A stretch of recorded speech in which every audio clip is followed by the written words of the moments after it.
राधे राधे दोस्तों। आज हम आपको सुनाएंगे एक अमीर सेठ की गरीब बेटी की कथा। अगर आप हमारे चैनल पर नए हैं तो प्लीज़ हमारे चैनल अपनी संस्कृति को लाइक करें, सब्सक्राइब करें और शेयर करें। दोस्तों, एक गांव में एक सेठ बहुत ही ज़्यादा पैसे वाला था और बहुत ही परोपकारी था। उस सेठ की पत्नी भी बहुत पूजा पाठ करने वाली, सबकी मदद करने वाली, हर तरह का नियम कर्म करती थी। उस सेठ के घर में एक उसकी सुंदर सी बेटी भी थी। सेठ ने उसे बड़े प्यार से पाला था। सेठ सेठानी अपनी इकलौती संतान को बहुत प्यार करते थे। उसके सभी नाज नखरे और यहाँ उसको किसी प्रकार की कोई कमी नहीं होने देते थे। उसे इतने लाड प्यार से पाला था। धीरे धीरे अब बेटी जो है बड़ी हो रही थी। अब सेठ ने अपनी बेटी के लिए रिश्ता ढूंढना शुरू कर दिया और एक अमीर घर देखकर और अच्छा लड़का देखकर उसका विवाह कर दिया। विवाह के बाद बेटी अपनी ससुराल में आ गया। शायद बेटी के भाग्य में सुख बिल्कुल नहीं था, इसलिए जो उसके सास ससुर थे उनका भी इकलौता बेटा था, लेकिन बेटा शराबी और जुआरी था। धीरे धीरे सास ससुर पर लोग सिधार गए और जो बेटा था उसने सब चीज़, जो भी घर में धन दौलत थी माँ बाप की इकट्ठा की हुई, सबको जुए में हार गया। और शराबी की लत भी उसको इतनी थी कि शराब पिए बिना वो नहीं रहता था और बेटी को भी परेशान करता था। अब वो लोग इतने गरीब हो गए कि उनके घर में एक टाइम खाने के लिए है तो दूसरे टाइम के लिए भी उन्हें सोचना पड़ता था। लेकिन उसका पति बिल्कुल भी सुधरने के लिए नहीं था, सुधरना ही नहीं चाहता था। बेटी, जो सेठ की बेटी थी, वह अपने पति को रोज बोलती कि जाओ कहीं कोई काम धंधा देख लो, लेकिन वह तो सिर्फ अपना जुआ खेलना और शराब पीने में मस्त रहता था। उधर सेठानी अपनी बेटी की हालत देखकर अपनी बहुत होती थी। वह सेठ से कहती थी कि देखिए, आप नहीं जाता है, आप अपनी बेटी की परेशानी को क्यों नहीं देखते हो, आप उसे बिल्कुल नजरअंदाज कर देते हो। तो सेठ जी जो होते थे वे सेठानी की बात को समझते थे, लेकिन मुस्कुराते हुए कहते थे कि भाग्यवान, जब तक बेटी के भाग्य में सुख नहीं आएगा तब तक कुछ भी ठीक नहीं होगा। जब बेटी का भाग्य जागेगा तो खुद ब खुद सब ठीक हो जाएगा। हम कब तक उनकी सहायता करेंगे, एक ना एक दिन तो उनको संभलना पड़ेगा। अब सेठानी बेचारी मन महसूस कर रह जाती। जबकि सेठ बहुत परोपकारी थे, सबकी मदद किया करते थे, लेकिन वह अपनी बेटी के भाग की तरफ मदद नहीं करना चाहते थे, क्योंकि उनका मानना था कि अगर कोई मदद भी करना चाहे तो भी उनकी मदद नहीं हो सकती जब तक उनका भाग्य उनका साथ नहीं देगा। ये वे हमेशा सेठानी को समझाते थे। वो कहते थे कि मुझे भी अपनी बेटी का दुख दिखाई देता है, मैं भी चाहता हूँ, लेकिन जब तक उसका भाग्य नहीं जागेगा हम उसकी कोई मदद नहीं कर सकते।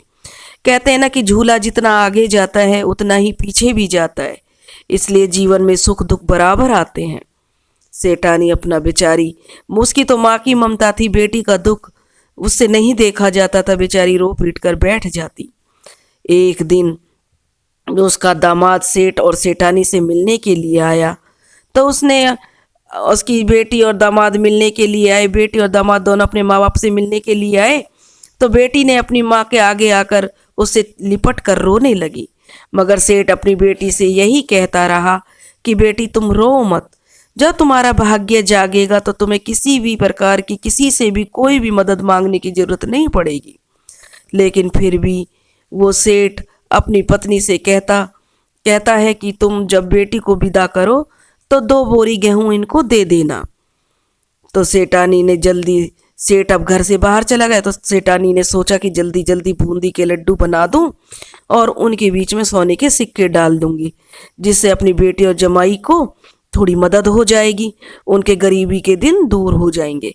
अब सेठ के घर से बाहर जाते ही सेठानी ने जल्दी जल्दी बूंदी के लड्डू बनाए और उन लड्डुओं के बीच में सोने के सिक्के डाल दिए और जल्दी जल्दी में अपनी बेटी और जमाई को 2 बोरी गेहूं दे दिए और बूंदी के लड्डू भी उन्हें दे दिए और फिर उन्हें एक तांगा बुलाकर उसमें रख दिए और उस लड़की के पति से कह दिया कि इन्हें घर ले जाओ और ये लड्डू तुम लोग खा लेना। अब तांगे वाला उनको लेकर उनकी लड़की की ससुराल पहुंचा। तो लड़की के पति ने सोचा कि मेरे पास तांगे वाले को किराया देने के लिए तो कुछ है नहीं, इसलिए मैं यह लड्डू दे देता हूँ, इसका किराया जो चुकता हो जाएगा। जब वह तांगे वाला उनका सामान उनके घर पर उतार देता है तो तभी उस लड़की का पति उससे कहता है कि हमारे पास किराया नहीं है, ऐसा करो तुम ये लड्डू ले जाओ। और उस तांगे वाले ने भी उनकी मजबूरी देख ली, वह भी समझ गया, तो उसने उससे लड्डुओं को ले लिया। लेकिन फिर उस तांगे वाले ने सोचा कि मैं इन लड्डुओं को अपने जानने वाले हलवाई को बेच दूंगा, जो पैसे ले लूँगा उससे मेरा जो घाटा पूरा हो जाएगा। तो उसने अपने गांव के एक हलवाई को वो लड्डू बेच दिए और उसके बदले कुछ पैसे ले लिए। और तभी उसी वक्त वो अमीर सेठ जो लड़की का बाप था वहीं से गुजर रहा था। तभी उसने सोचा कि घर में जो सेठानी ने लड्डू बनाए वो तो बेटी को दे दिए होंगे, वो तो ख़त्म हो गए होंगे, क्यों ना मैं कुछ लड्डू घर के लिए खरीद लूँ। तो वह सेठ हलवाई के पास गया और उस सेठ ने वही लड्डू, मतलब उससे हलवाई से लड्डू खरीदे, तो हलवाई ने वही लड्डू सेठ वाले को दे दिए जो तांगे वाला बेच कर गया था। जैसे ही वह सेठ खाना खाने के बाद उन लड्डुओं को तोड़कर खाने लगा तो वैसे ही उसने देखा कि उन लड्डुओं में सोने के सिक्के निकल रहे हैं। तो जैसे ही सेठानी की नज़र उन लड्डुओं पर पड़ी तो उसकी आंखों में आंसू आ गए। तो सेठ ने सेठानी से पूछा, क्या हुआ, तुम्हारी आंखों में आंसू? तब सेठानी बोली कि तुमने सही कहा था, अपनी बेटी का तो नसीब ही खराब है। मैंने उससे छुपाकर इन लड्डुओं में कुछ सोने के सिक्के दिए थे, लेकिन ये लड्डू तो आपके हाथों में है। तभी सेठ ने अपनी पत्नी को अपने सीने से लगाकर कहा कि भाग्यवान, मैंने कहा था ना कि बिना भाग्य के किसी को एक दाना भी नहीं मिल सकता, पर ये तो लीला उस ईश्वर की है, वह जब चाहेगा तो अपनी बेटी को भी किसी के आगे हाथ फैलाने की जरूरत नहीं पड़ेगी और एक दिन उसका भाग्य जरूर जागेगा। अब ऐसे ही दिन बीतने लगे तो सेठानी ने सोचा क्यों ना मैं अपनी बेटी को अवशान माता की पूजा के बारे में बताऊं। सेठानी अपनी बेटी के घर गई और उससे कहने लगी कि बेटी, तू मन्नत मांग और पूजा रख कि तेरा पति कुछ काम धंधा करे। अब बेटी ने अपनी माँ के बताए अनुसार मन्नत मांगी और वह अवशान माता की पूजा करने लगी। अब जब उसने देखा कि अवशान माता की पूजा करने लगी, जो भी उसके पास था उसी में ही गुड़ चना लेकर, तो उसका पति का जो है उस दिन उसने शराब नहीं पी, जुआ नहीं खेला। अगली बार जब उसने पूजा की तो उसके पति ने बोला कि ऐसे कब तक चलेगा, मैं कोई काम धंधा देख लेता हूँ, और वह काम धंधे की तलाश में निकल गया। अब जो उसको काम भी मिल गया। अब धीरे धीरे उसके पति को अपनी जिम्मेदारियों का एहसास होने लगा। अब वह खूब दिन रात मेहनत करके कमाने लगा। धीरे धीरे अब उनके दिन बदलने लगे। अब जो उनकी किस्मत उन पर मेहरबान थी और माता रानी का आशीर्वाद था, अब वो उनके जो बीते दिन वापस आने लगे। अब सेठ ने अपनी सेठानी से कहा कि देखो, अब उनका भाग्य जाग गया है, अब उन्हें किसी प्रकार की कोई कमी नहीं है। बिना, कहते हैं ना कि दाने दाने पर खाने वाले का नाम है। जब तक किसी के नसीब में सुख नहीं है तब तक उसे कोई कितनी भी मदद कर ले उस तक उसका सुख नहीं पहुंच सकता, जब तक भगवान की कृपा नहीं होती है। अब माता रानी की कृपा से उनके दिन फिर गए और 9वें महीने बेटी को एक सुंदर सा पुत्र प्राप्त हुआ। अब उन्होंने खूब जोर शोर से माता रानी की पूजा की और 7 सुहागनों को बुलाकर खूब गाना गाए, आरती करी, कहानी कही, भजन कीर्तन, खूब आनंद प्राप्त हुआ।